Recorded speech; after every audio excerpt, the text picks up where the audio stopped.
Hello, everybody. Thanks for watching. It's your friend James Shaw. Trust you're doing all right. And we're doing what we like to do, talking to amazing people who are doing amazing things. And I'm excited today because my friend Ron Wexler is joining us. And Ron, first of all, you're a genius person. And you've been selling houses, been very successful for a very long time. I want to have you on to talk specifically about changing markets because you've experienced them multiple times. And we have so many people that never have. So I think you can provide great advice there. But before we do that, would you introduce yourself to people? Tell them who you are, what you're about, where you are, all that kind of stuff. All right, so I'm Ron Wexler. I'm a real estate agent in Chicagoland. Been in the business since 1984. So I don't know, it's 2/3 of you probably weren't even born at that point. I've been an agent. I've been an investor in 5 or 6 KW offices. I've been the operating partner of a few. I'm an operating partner right now of a great office here in Chicago. What else is important? I probably, every mistake you're going to make in your career, I probably made, 500 times before I figured out to stop making them. And honestly, that note that James, that we were going to talk about, that really came out of that I had this thing in my real estate, in my mind, I have this thing where when I experience something the second, third, or fourth time, I go, stop, especially the pain, and I think that note originally came out of the pain of a winter shift, right? Just when the Chicago, it's a major shift, and the whole market shifts. And I wrote down a bunch of thoughts that I had, like, why do I have to have the same feeling of misery every November, December, and January? Why don't I just tell myself what it is? And why don't I go get some great coaching around solutions? That's kind of the note that you had asked me about. That's really where that came from. Well, and we're going to show everybody the note and talk about it. You'd posted it in our Pivot Shift Ahead Facebook group, and I thought it was great. So we're going to talk about it today. In Shift, right, in the Shift book, Gary and Jay and Dave say we have to remember that history repeats itself, but in order to profit from it, we have to remember it. That's what they say in the book. And we've got 85%, give or take, of NAR's membership has never experienced a buyer's market. They've never experienced any kind of shift. They've never experienced a declining market until now. 2021 to 2022 will be the largest year-over-year decline in units ever. And so they're experiencing it, maybe some of them for the first time. That's why I wanted to have you on. Let's show everybody your note. And I love this little note that you wrote. This is from 1995. And we're going to decipher your handwriting. You have pretty good handwriting, Ron. It's pretty good. But I love the note. And here's kind of what you said. The first thing you said, this is, again, 1995, you wrote this. You'd been in the business a little less than 10 years at this time. Right. And, that note, so I used the old-fashioned tickler file, right, where you could write on a piece of paper and take it out on the same day every year and then put it back in. And that is in the middle of October or the beginning of November. Every year, that same piece of paper comes out. And I read it to myself to remind myself of these things. That's absolute genius, which would be why you posted it when you posted it. You just happened to pull it out of the file as a reminder. Oh, I love it. Okay, here's what you wrote. Remember, the market slows down whether you want it to or not. That seems like a reminder of, focus on what you can control. Right. I mean, again, it goes into, for Chicago, November, December, it doesn't matter if my kids, they still need to eat, right? No matter what.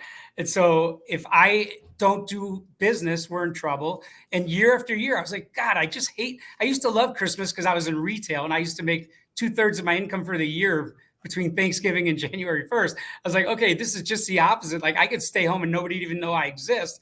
And I just like, it's going to slow down. Now, what am I going to do so my business doesn't slow down? Let the rest of the world slow down. I can do something about it. And that's where that line came from. Just remember, it's going to happen whether you want it to or not. So now, and it's happened again, a decrease of nearly 2 million transactions, Ron. Yeah. So it's happening whether you want to or not, but it doesn't have to happen to you. I think that's part of the point, is that while it's happening in the market as a whole, that doesn't mean that your business has to slow down. Ron, I would venture to guess that you have probably had years of down markets where you actually saw your business go up. Would that be fair? Absolutely. I love the down markets because it's all skill. And I was a really good salesperson. I mean, that's, honestly, of anything I brought to real estate world is I learned to sell from when I was a little kid. So I had to learn how to sell differently because I learned how to really sell. And then when I got into real estate, I'd have people say, I don't even really like that house that you sold me. Do I still have to buy it? And I was like, okay, maybe I shouldn't be selling that way. Maybe selling in real estate. And my new definition became, the old definition was which piece do I make the most commission on?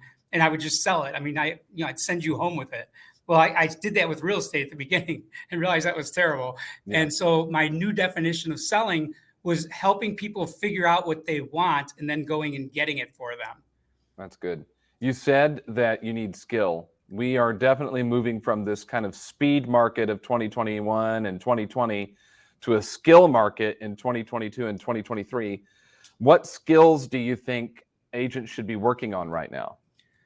I think you definitely, like what we're doing in our offices is we're doing a lot around price reduction scripts, and we're doing a lot around, so for me, lead generation was every single day I'll tell you, it was for 18 years.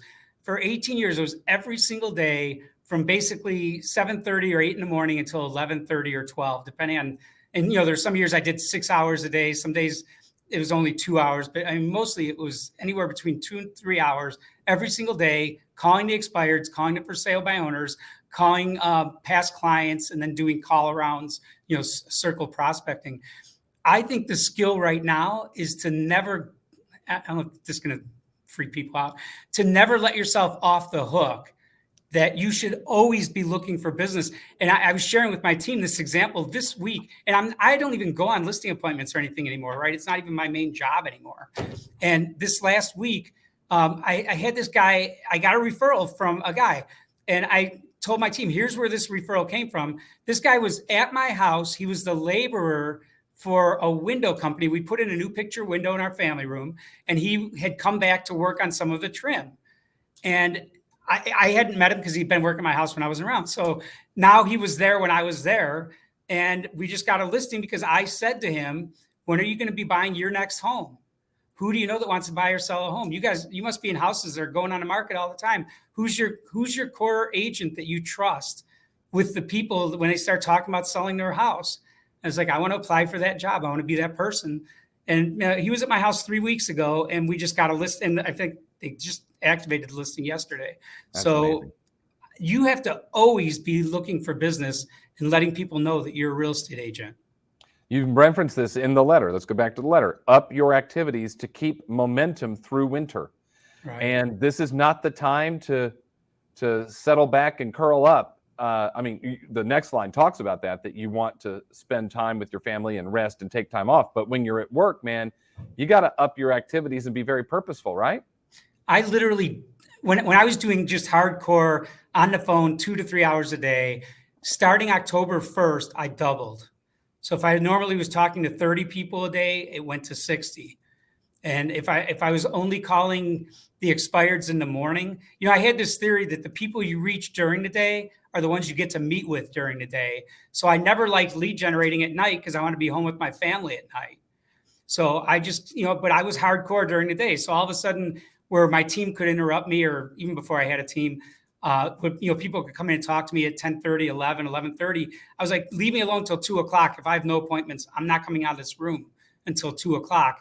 And so I treated October, November, and December like they were the most urgent time of year, because I didn't, again, year after year, I had that feeling at the holidays, like I don't like, instead of having 5 closings a month or whatever it was at that time, 6 closings a month, having 2, like that was miserable. And I don't want to save up for winter. I want winter to be good. So I just doubled. If I was doing mailings, I doubled it. If I was talking to people, I doubled it.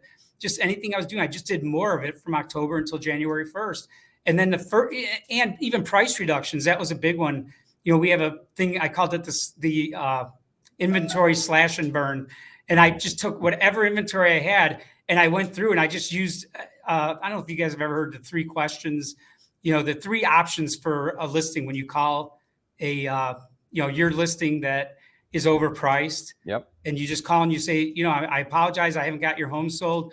We only really have 3 options. Can I tell you what they are? Tell me. Then option number 1 is we take the home off the market. You keep it until the market value reaches the price you're asking, which based on, appreciation in our area is going to be somewhere between 3 and 7 years.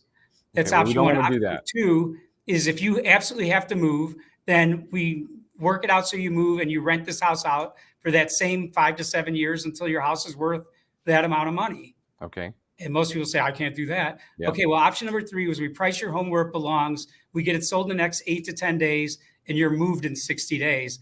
And that number is Blank. You tell them the number. And Yeah.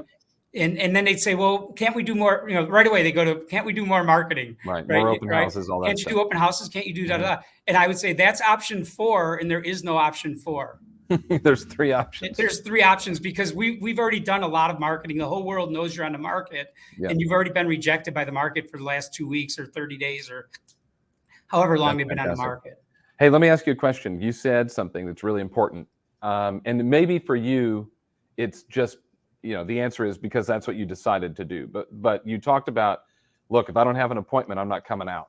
I'm not coming out of my office. I'm sitting in there. If it's 2 o'clock and an appointment, I'm sitting in.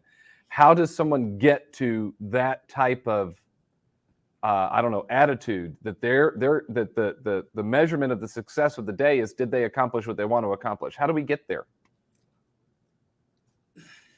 For me, it was because I was so uncomfortable and frustrated when things weren't going my way. And that was the only answer to get things to go the way that I wanted to.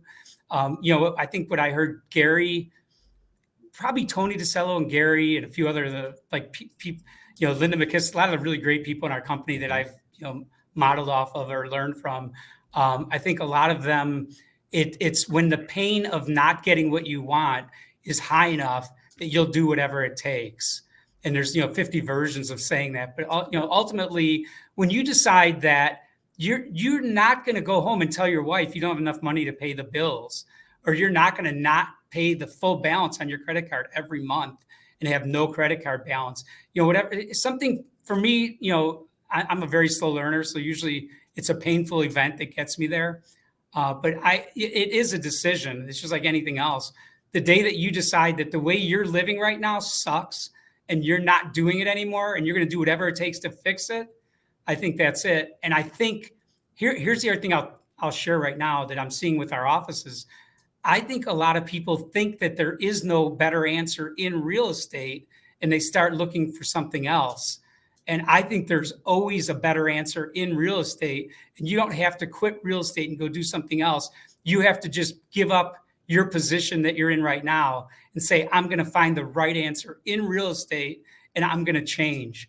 And I think being versatile is just massively important as a real estate agent, because whatever market you're in never lasts more than 18 to 24 months. It always is going to change. So you can, I kept pounding the expireds and FSBOs when the market shifted. Last time we went into the crash, because I always got 30 or 40% of my business from FSBOs and expireds. Well, guess what? When the market shifted, most of those for sale by owners and expireds couldn't sell. And so it took me a while to go, I shouldn't come in the office and spend my first hour pounding on those right now. I need to go back to my database and to my clients and other sources. And it took a little while for me to realize that, I was rowing a boat as fast as I could, and the boat was sitting in a parking lot. It wasn't even in the water.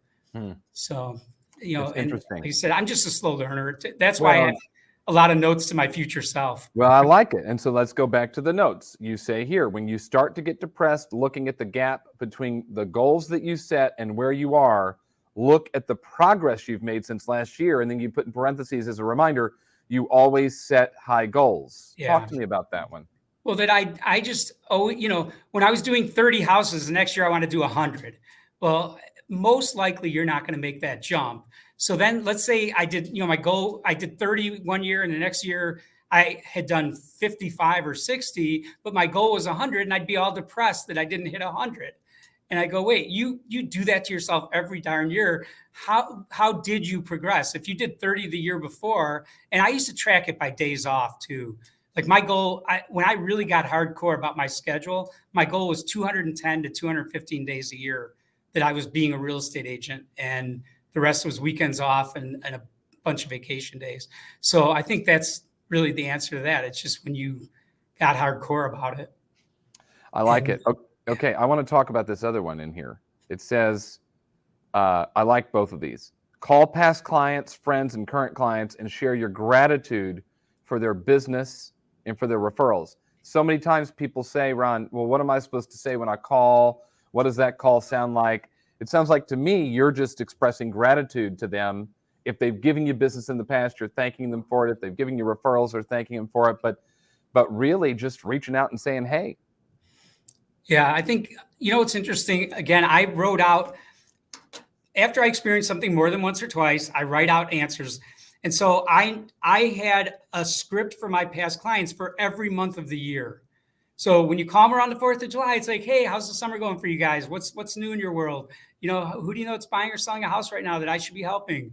And then when you call them, and it's an election year, you say, how about this crazy election? Isn't everything nuts? And you don't give them anything about your politics. Every year that there's an election year, it's crazy and it's all nuts. You don't have to have a political conversation. They're just going to jump in.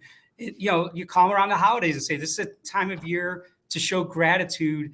And, I'm just thinking you are one of the families, you guys are one of the people that I'm just most grateful for. Working with you was such a pleasure. You guys are awesome. I just want to wish you happy holidays and, remind you I'm here if you need me for anything, whether it's about selling our house or anything around your house, if any services you might need, anything like that. Just remember, I've got the connections for anything you need that has to do with your home or our neighborhood.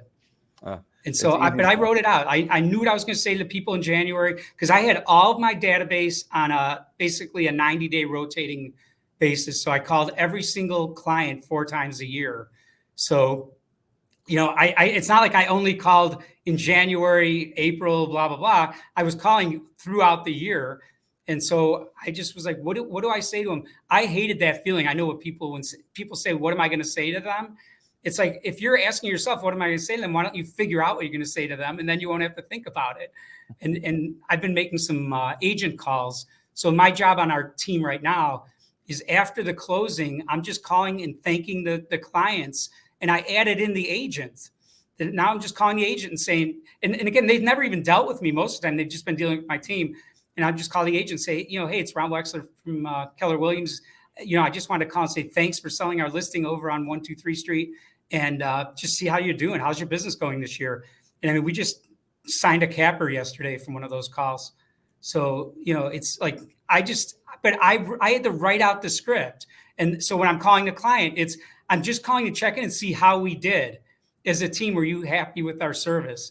Is there anything we could have done differently? Are there any unresolved issues from the closing that we can help you with? And then the last thing was just, please do keep us in mind. I know the girls are going to send you something to ask for a review, on your property or on your experience with us. I hope you'll be able to take a few minutes to leave us a good review. And if there's ever any issues, you now have my personal cell phone number. Don't hesitate to give me a call.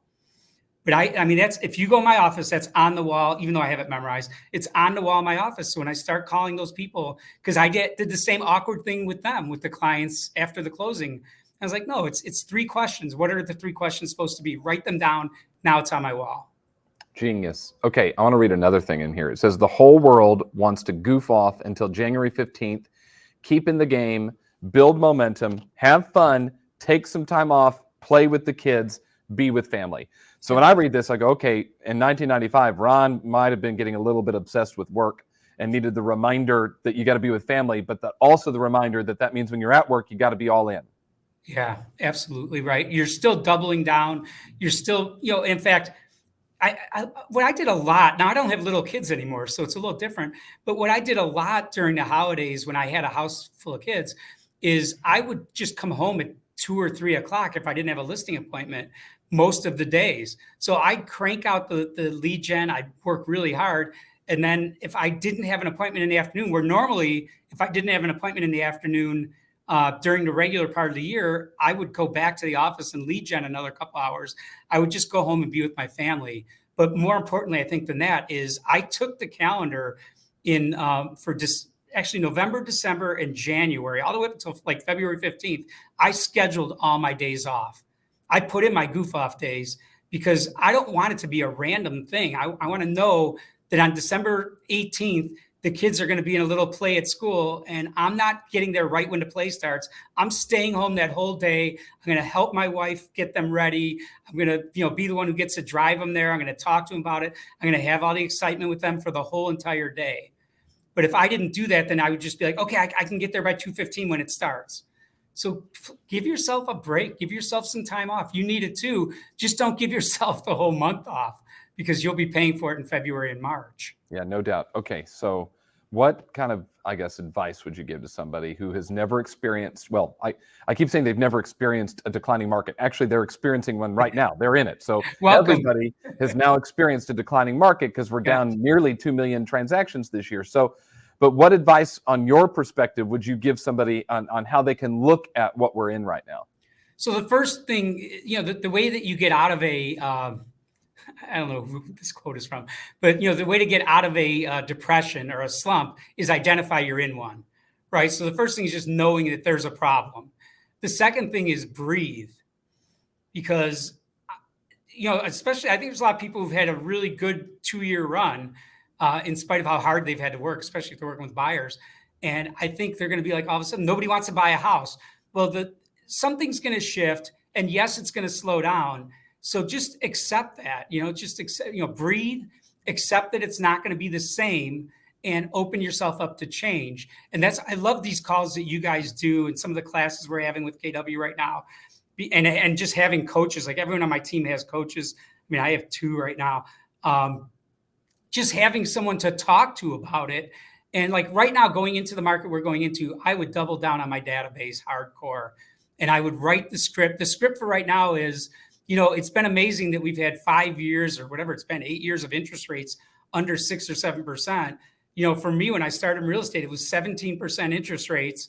And we had to get every seller to pay 5 points. We put it in a listing agreement. If they wouldn't agree to pay 5 points, we wouldn't even list the property because you couldn't close it without them helping the buyer get to the closing table. And so I just wrote the scripts out. Like for right now, I would just write that down. I would have a big thing over my desk that says breathe. And then I would say, okay, I need to go back to everybody in the world who knows I exist, let them know I'm in real estate and that interest rates are now going to be 8 to 10%. And it's really not that big of a deal that we had this little gift. It's sort of like we had a lottery ticket that was a winning ticket for the last 3, 4, 5, 6 years. And now that ticket's gone. And if we're still wanting to feed our family, we're going to have to take on something new.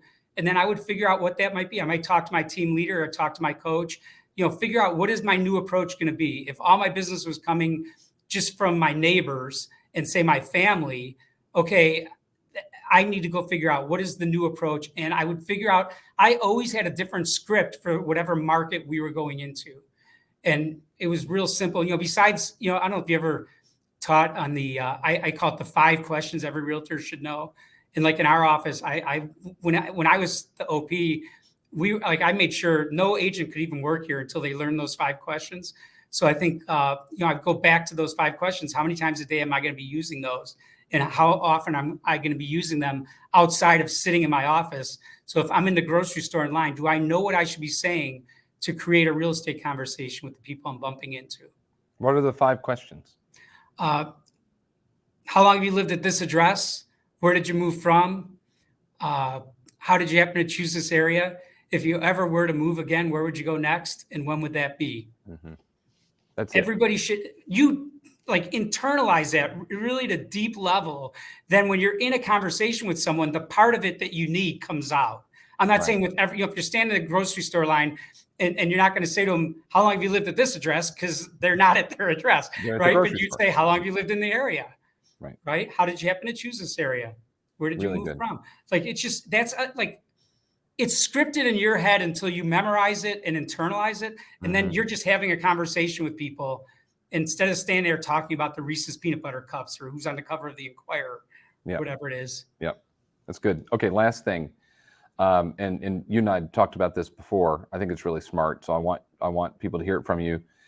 We have said that in a market like this, kind of what matters before may not matter now, what worked before may not work now.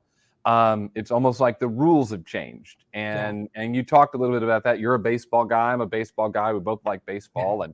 And so you use that as an example. Will you share that with everybody? All right, so there's two thoughts I have around that. The first one I just share with you, the analogy I was using with our team during the crash was, it's like my whole real estate career, I've been playing baseball, and all of a sudden I showed up to the park today, and you're like, by the way, there's now 5 bases in home plate, but we're not going to tell you which order they're in, or if you're supposed to run to them, or just run to the old 3 you always ran to, or whatever. It's just like the rules are changed, and now you get to figure. You have to watch some other people or figure it all out. The other thing, and I know I use this a lot in the last shift. I said we've been living on a cruise ship, and every day we walk into the dining room and it's lobster, and we get to play volleyball in the pool and go ride wave runners, and people got to gamble all day, and all of a sudden, not only is there no more cruise ship, but you're in the middle of the ocean. You're about 20 feet below the water line. You're not even sure you're going to make it back to the surface. When you get back to the surface, you're not even sure if there's land anywhere in sight. That's what a shift felt like to me. Like, I didn't even realize I was living on a cruise ship, and how good I had it, and how awesome it was, and how buyers were just coming and finding me. And all of a sudden I was just like, oh my God, can I even get to the surface?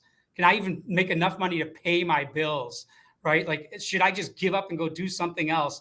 For me, should I go back to the stereo business, which is funny because now it doesn't even exist. So that's right. That was my fallback. There's no such thing anymore, right? But when all the rules change, you better figure out the new rules really quick.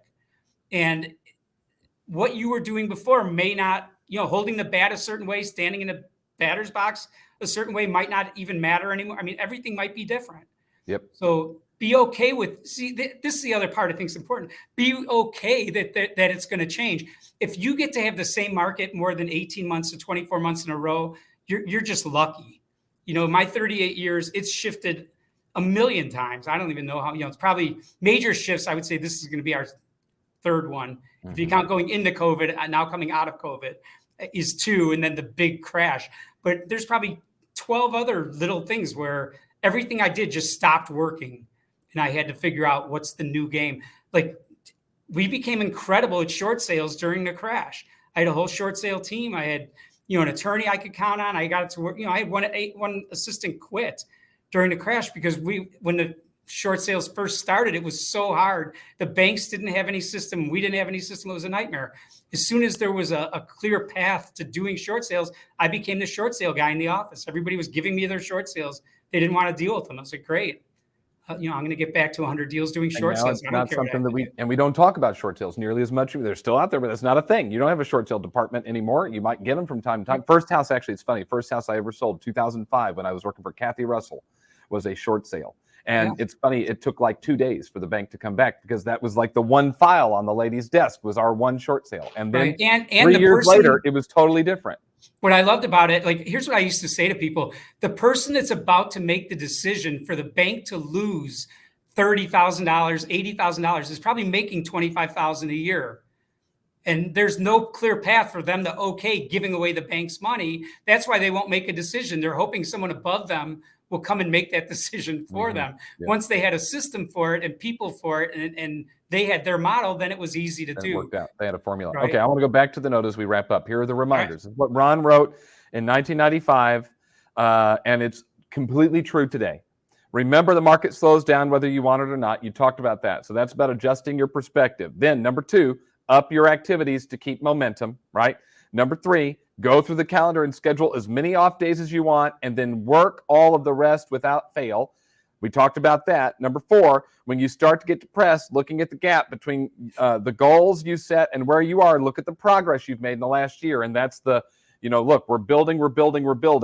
Let's see, start next year's schedule November 1st. That's why the next year's is 14 months long. So next year, do that.